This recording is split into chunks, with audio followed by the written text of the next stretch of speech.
right, so this is going to be another movie review. This one's called Sylvia Scarlett, 1935 romantic comedy starring Katharine, Hepburn, and Cary Grant, based on the early life and adventures of Sylvia Scarlett, a 1918 novel by Compton Mackenzie, directed by George Cukor. It was notorious as one of the most famous unsuccessful movies of the 1930s. And I can see why. I'm giving it 1 out of 5 stars. Hate this flick. Oh, painful to watch. Bringing a Baby was mildly amusing. The follow-up tag team of Katharine Hepburn and Cary Grant, they were in 4 pictures together. First one was Sylvia Scarlett. The second one was Bringing a Baby. Third one was Holiday, and the fourth one was Philadelphia Story. Neither of which I've seen. I've seen Bringing a Baby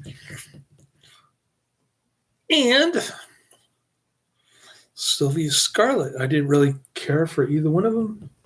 At least Bringing a Baby had a couple laughs coming from Cary Grant.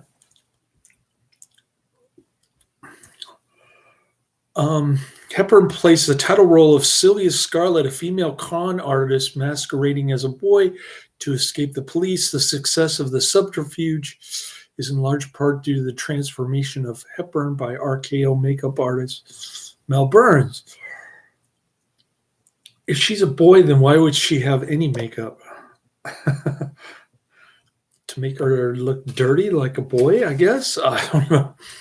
This film was the first pairing of Grant and Hepburn, who later starred together in Bring a Baby 1938, Holiday 1938, and The Philadelphia Story 1940. Grant's performance as a dashing rogue sees him incorporate a fake Cockney accent, which is annoying. He's not from London.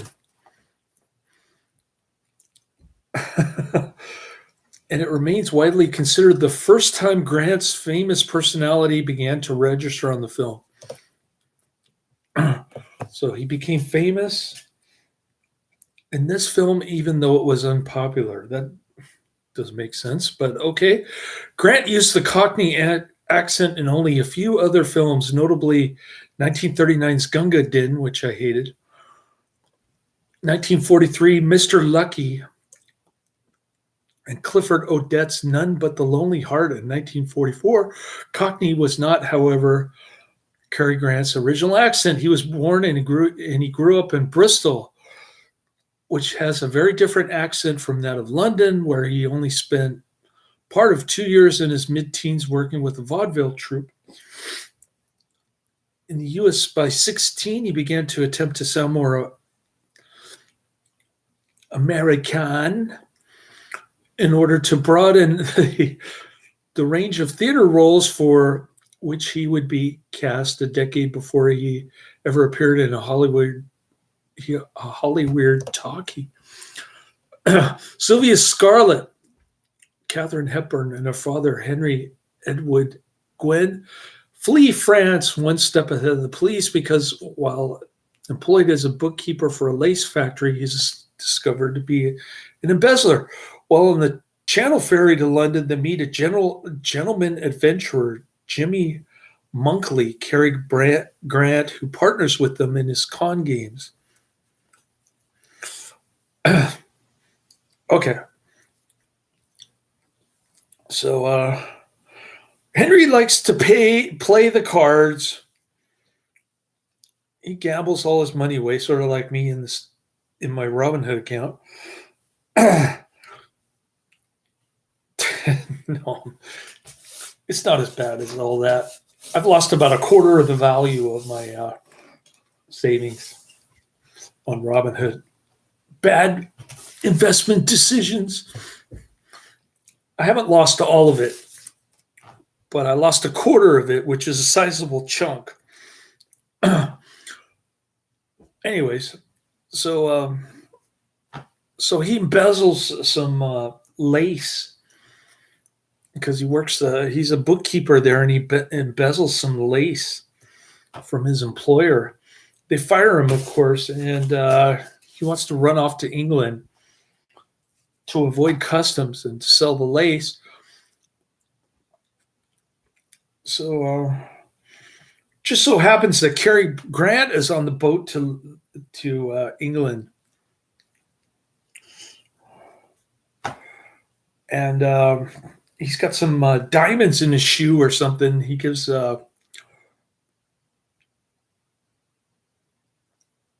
Henry 100 francs, and I didn't really understand what was happening in that scene. I didn't really care, but anyways.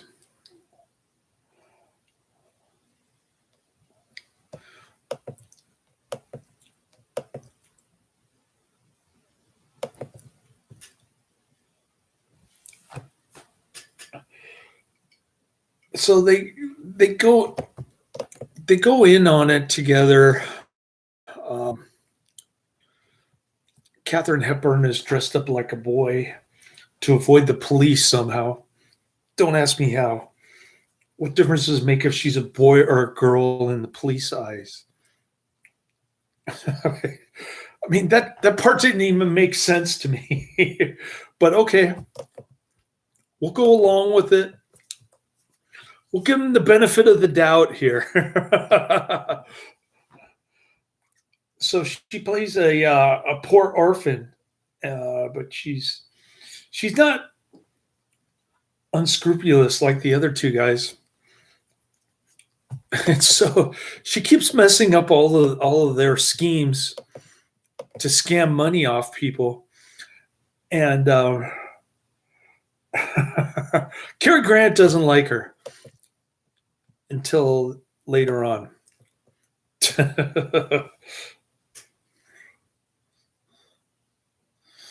All right.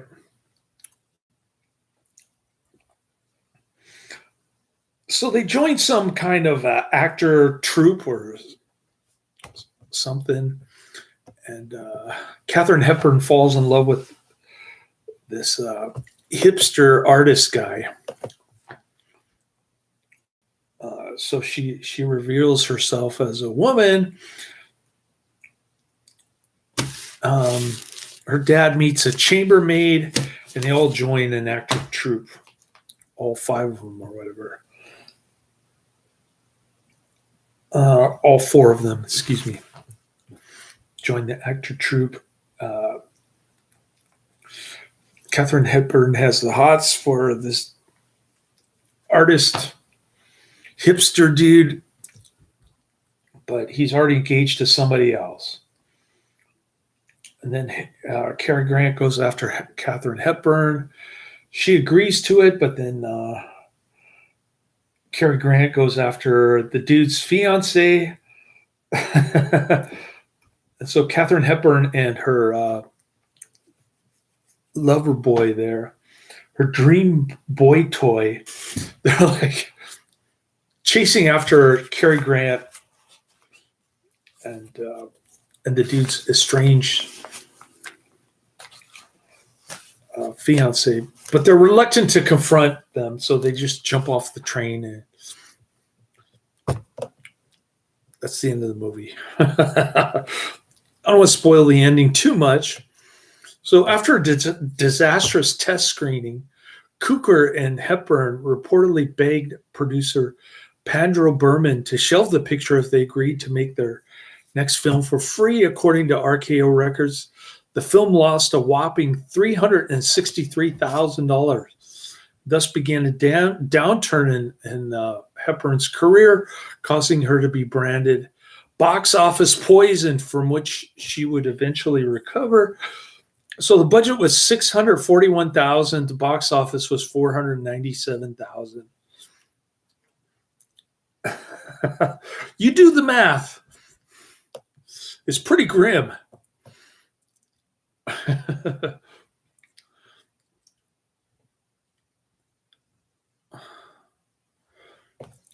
The story was hard for me to follow.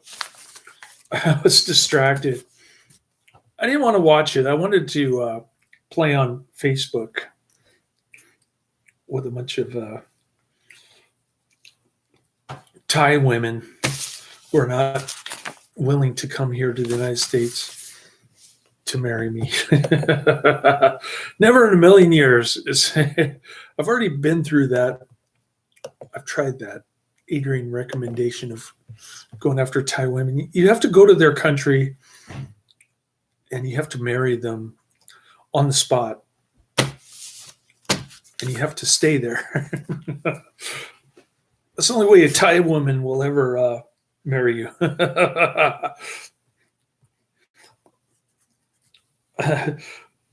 I could be wrong. Correct me if I'm wrong, but maybe it's just me. I'm not trying hard enough.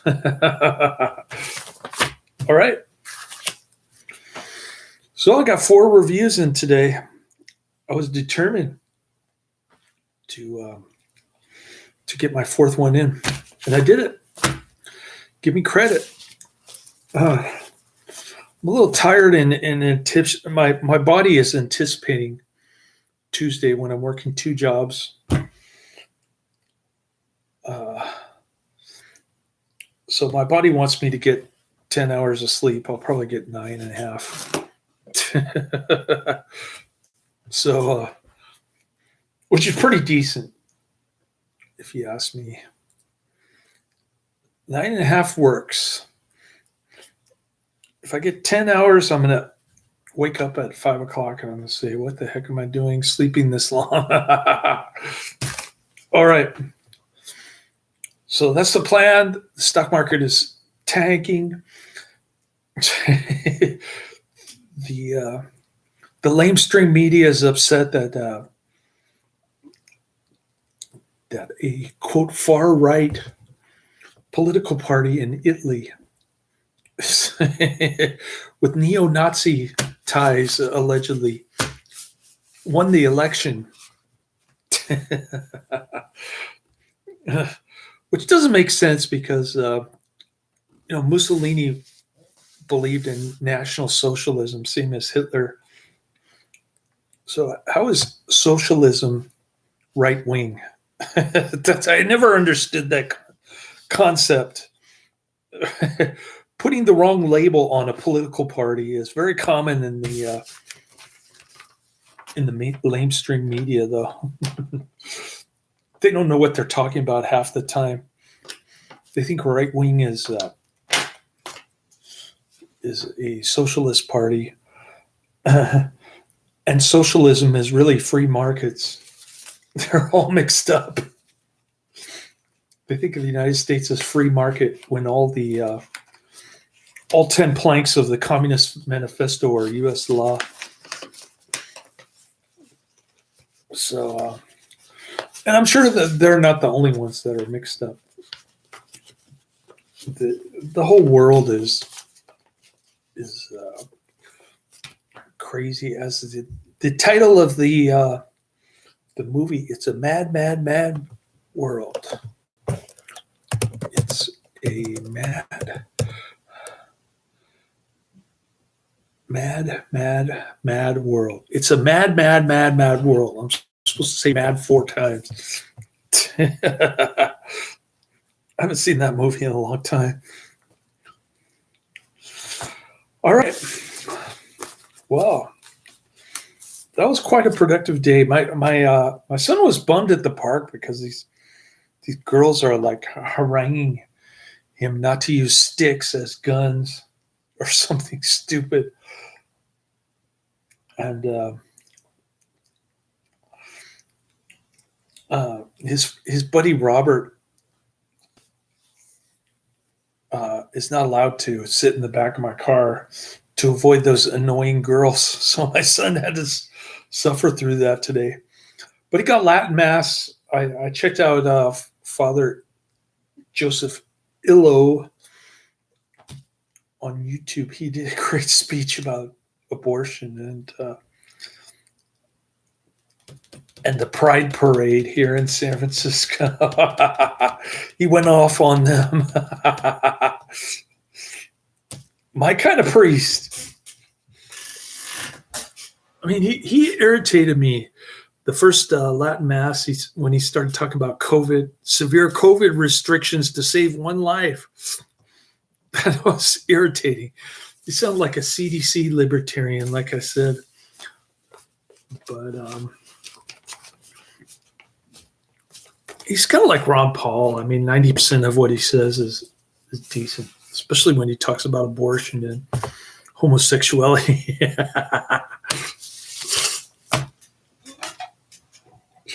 All right. So, yeah, he's kind of a mixed bag, like I said. But he's much better than these Jesuit priests on the peninsula. It's kind of ironic. He's trying to do some kind of pro-life protest on here on Presidio Parkway, the big thoroughway through which goes from Richmond District to Sunset District here. It's a huge road. Lots of cars. He's trying to organize something. You got to give the man credit for having guts and fortitude on the issue that really matters to him, abortion. He says in 2008, he said, if you vote for a pro-abortion candidate like Obama, then you have to go to confession.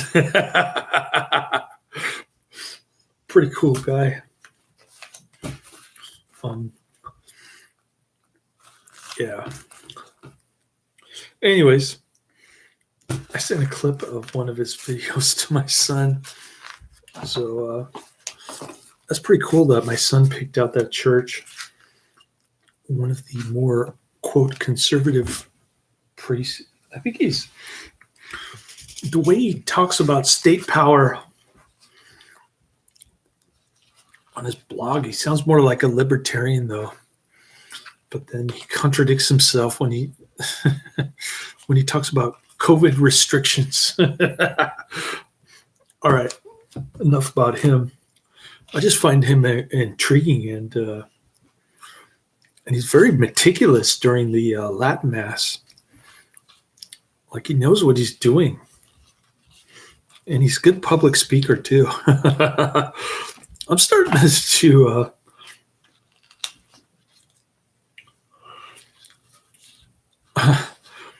I don't know. Compared to other priests, I'd say he's better, but that's not saying much. Most of the priests are pretty lame when they do their homily thing. All right. Well, I gotta work about 13, 14 hours tomorrow, probably. It's gonna be a busy day. Maybe I'll only work 12. But then I gotta work like, I don't know, 14 hours the next day. Hopefully I can get a nap or two in between. But I'm going to try to get 10 hours tonight, 10 hours tomorrow, and then maybe 2 to 4 hours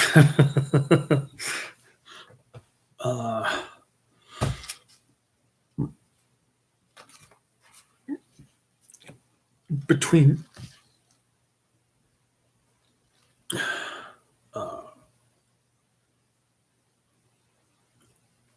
2 to 4 hours the following day. I guess you'd say, between my my two jobs. So my body's definitely getting used to this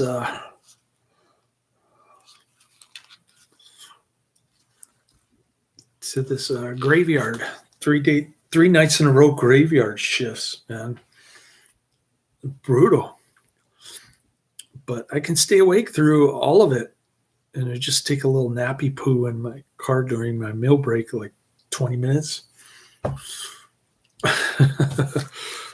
But my body's definitely telling me to sleep now because I'm going to need it in a couple days.